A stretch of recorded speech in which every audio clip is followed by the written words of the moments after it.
हाँ 1 में लगा ही हुआ होगा प्रभु, बस जस्ट उसको सोर्स चेंज करना होगा चाहिए। हाँ perfect. Hare Krishna.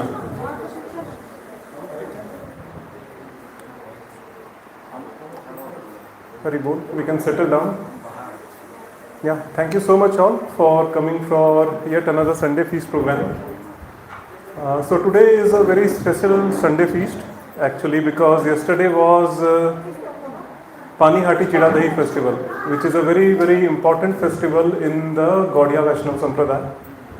And today's Sunday feast, like we will cover Srimad Bhagavatam shloka, as well as towards the end we will just try to relish the pastime of the Panihati Chida Dahi festival. Okay.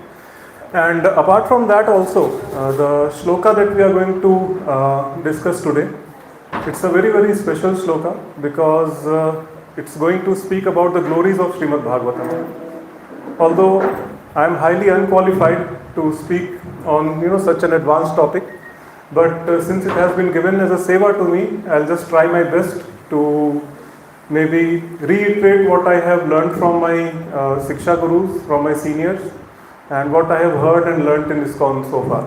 Okay. So without further delay, I mean this session can extend a little bit, maybe by 15 or 20 minutes, so please bear with me. So much jana koi bhi, theek hai, beech mein please.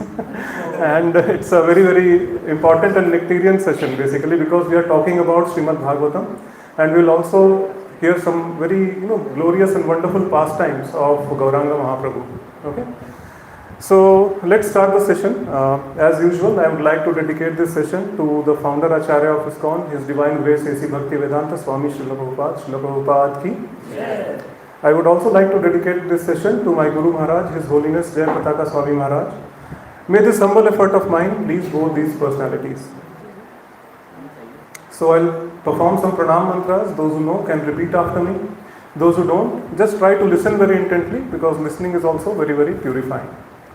Om Jnanatimirandhasya Jnananjana Shalakaya Chakshurunmilitam Yena Tasmai Shri Guruve Namaha.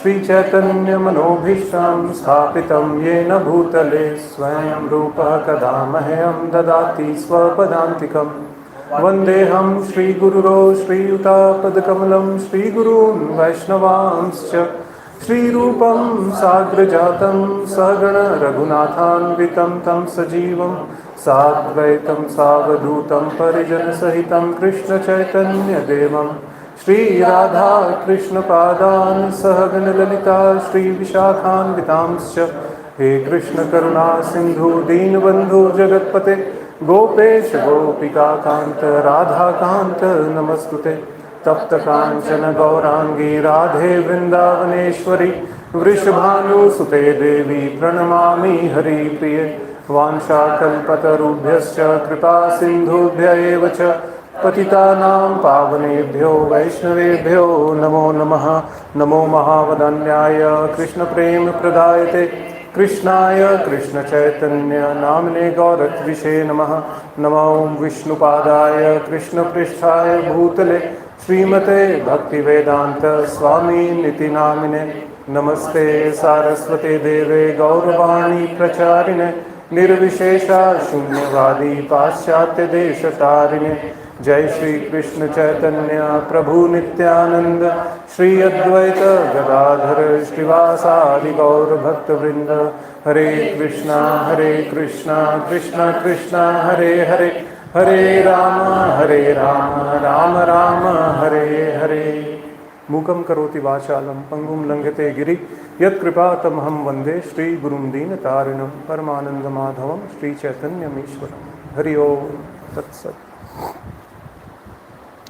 Okay, please repeat after me. Om Namo Bhagavate Vasudevaya. Om Namo Bhagavate Vasudevaya. Om Namo Bhagavate Vasudevaya. Om Namo Bhagavate Vasudevaya. Om Namo Bhagavate Vasudevaya.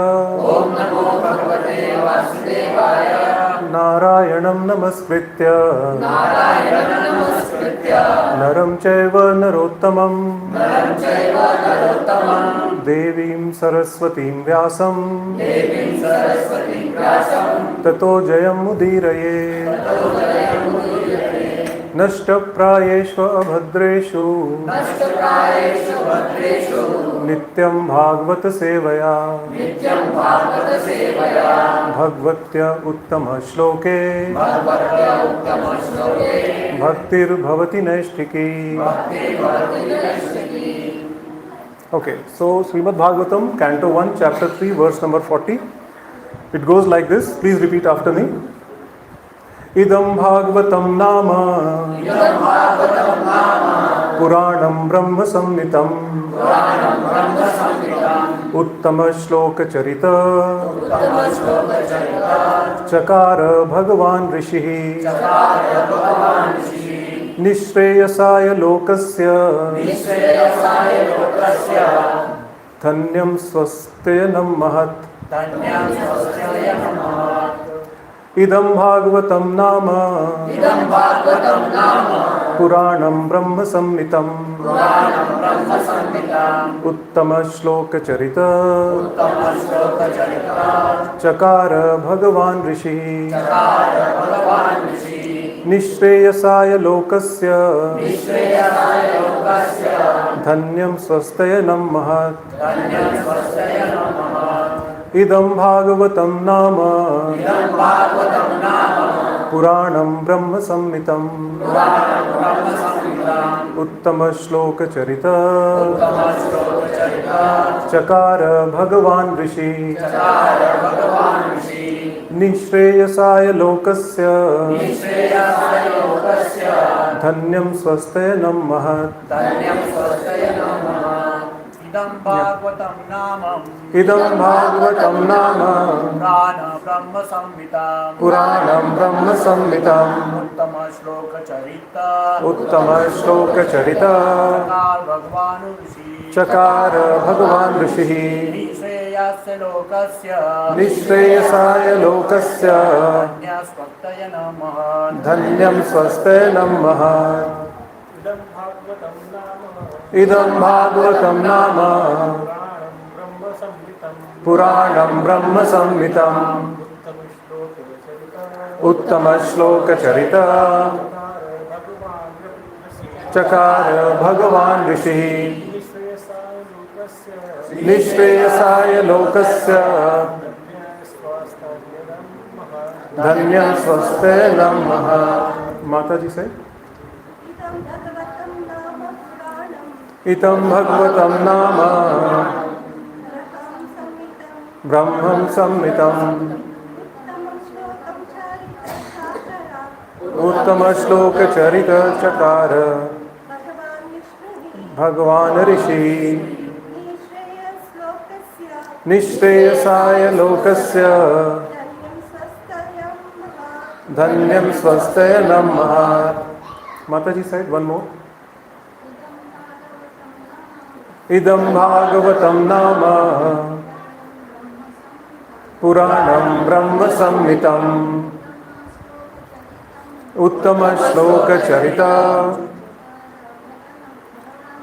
Chakara Bhagavan Rishi Nishreyasaya Lokasya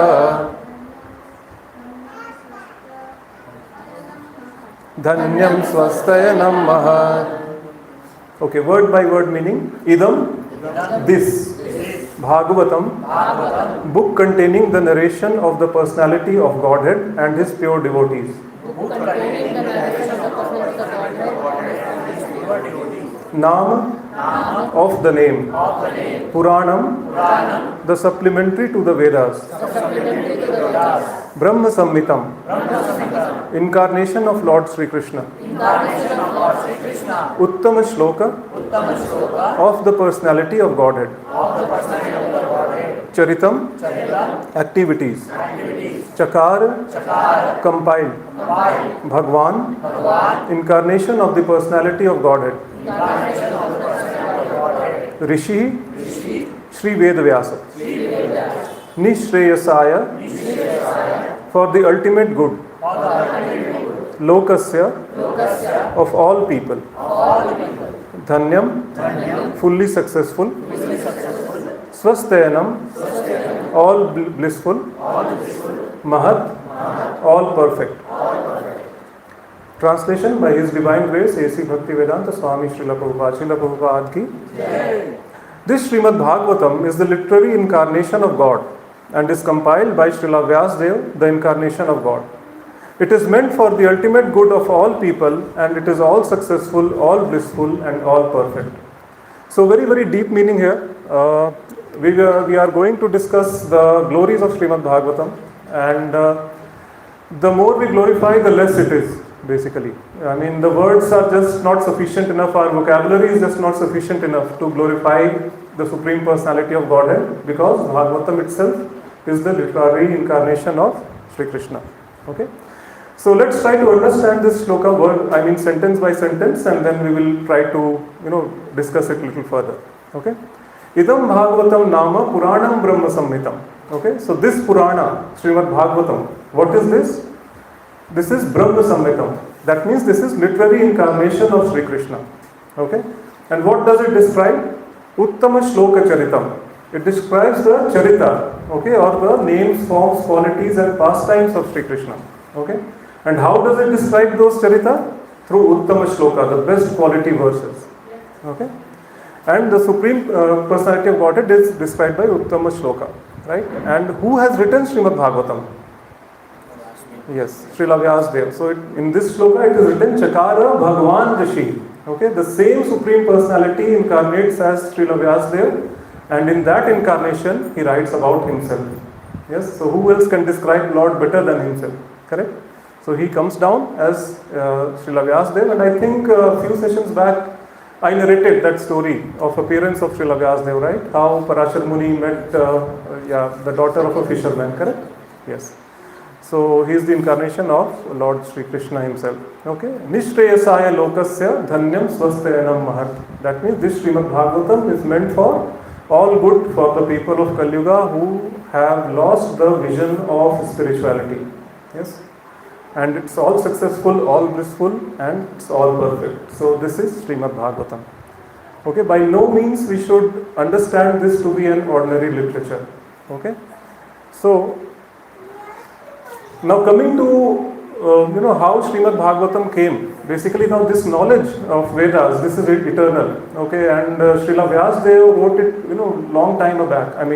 Actually this knowledge has been existing since time immemorial. Correct?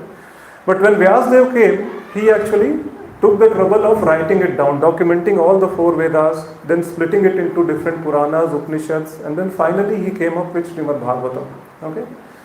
So when Parikshit Maharaj left this planet Earth and Krishna had already left, at that time what happened? Can anyone tell me what did all the Rishi, Munis and everyone did at that time? They all gathered in a forest. What was the name of the forest? Naimisharanya or Dandakaranya?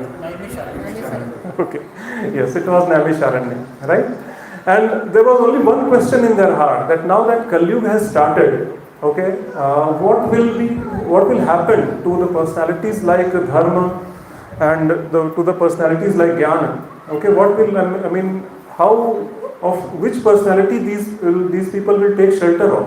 Okay, Krishna is not there, Parikshit Maharaj has also left, so what will happen? So in that scenario, what happened? Krishna, he went back to Goloka Vrindavan, and then he came back again, but this time not as Sri Krishna himself, but in his literary form. Right? He sent Srila Vyasdev, and Srila Vyasdev documented, it's not different from Sri Krishna. He gave us the Srimad Bhagavatam, and he came down along with the Dharma and Jnana also for the people of Kali Yuga who have lost all the vision of spirituality. Correct? So this is Srimad Bhagavatam. I would like all of you to please open your Veda base and try to look into this shloka. 1-3-43. So basically, from shloka number 40 to 43, these 3 shlokas, they basically describe the glories of Srimad Bhagavatam. So we are going to just discuss 40 today. There are certain shlokas written by Srila Sanatana Goswami. Okay, he wrote 5 shlokas, to glorify Srimad Bhagavatam. Due to time constraints, we are going to see only 2 of them today. But it's a very, very nectarian thing. So here, in the shloka number 43, there is a term used as Puranarko Dhunodita. Okay? That means the same Purana, Granthraj Srimad Bhagavatam, that has come down. Okay, come down and it appears like the shining sun. Okay, so when the sun is there, what happens? It dispels all the darkness around. Similarly, when Srimad Bhagavatam came, okay, it came to dispel all the darkness which was there in this age of Kali Yuga, which was there in the hearts of people of Kali Yuga due to all the sinful activities which we are basically dealing with day in and day out. Okay, so this sloka number 40 to 43, they prove that Srimad Bhagavatam is actually non-different from Sri Krishna himself. Okay, now a few days back, I was just watching one of the videos of His Grace Kartikeya Prabhu, and he was mentioning that he came across one devotee actually. Okay, and these devotees sometimes they have a lot of doubts in their minds also. Okay, this guy, he was actually asking that, okay, Prabhu, sometimes I become very doubtful in my mind that whatever we actually discuss in this Bhagavatam class, okay, in the Sunday Feast program, all the knowledge which is shared to us, I mean, is it actually true? सच में ऐसा कुछ हुआ था क्या? Is there any personality called Godhead? Is there any personality called Sri Krishna? Does he exist or not? So these type of doubts, they creep into my mind. And then what happens that I try to convince myself by saying that, okay, there are certain artifacts which are still present, which can confirm beyond doubt that Krishna existed here, Krishna did perform his pastimes here. And some of those artifacts are the Ram Setu that are still there, okay? The Kurukshetra Dham, which is still there, the Govardhan, Giriraj Govardhan, it's still there. So this is how I sometimes convince myself. But all of us, we need to understand one thing, that we cannot rely on our gross senses every time. Okay, because we have seen that our senses are not perfect. Okay, they are always illusion. So there are 4 defects in this material body. Can any of them list out the 4 defects which are there? One is our senses are imperfect. Senses are imperfect. We are in illusion. Illusion. Okay. We have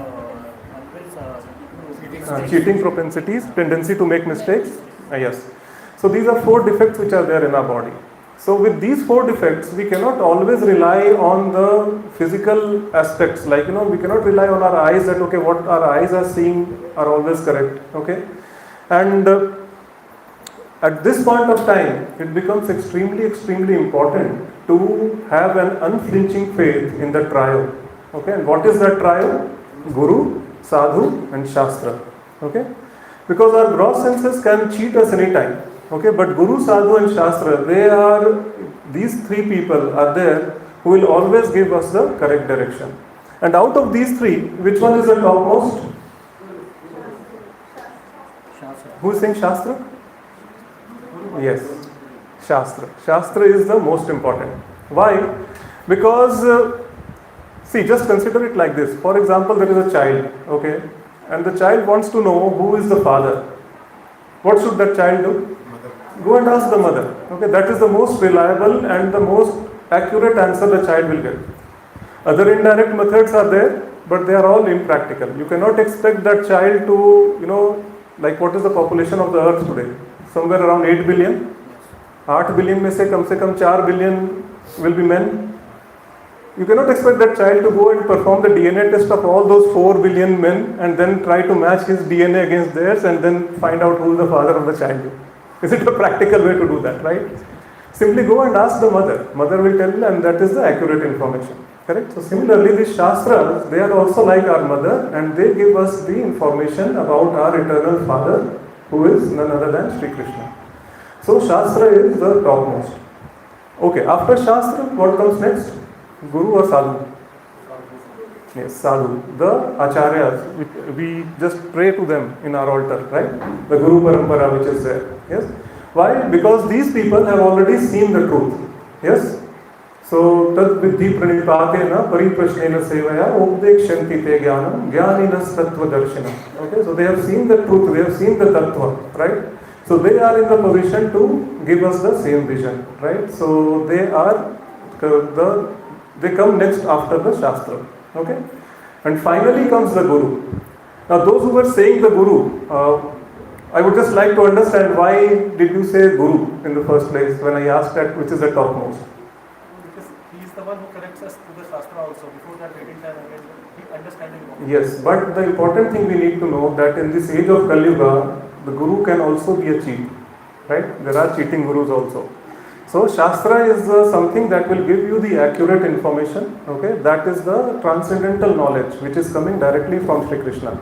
That has come down to the Guru Parampara, to the sadhus. And if a Guru is coming in that lineage, okay, then that is an authentic and bona fide spiritual master and they can guide us. So when we have this unflinching faith in the trio, and this trio will always say the same thing. Okay, they will never ever contradict each other. Any person who is calling themselves a Guru and they are not abiding to the philosophy which is given by the Shastra, then that is not a bona fide Guru. You should immediately leave the association of such a person. Okay?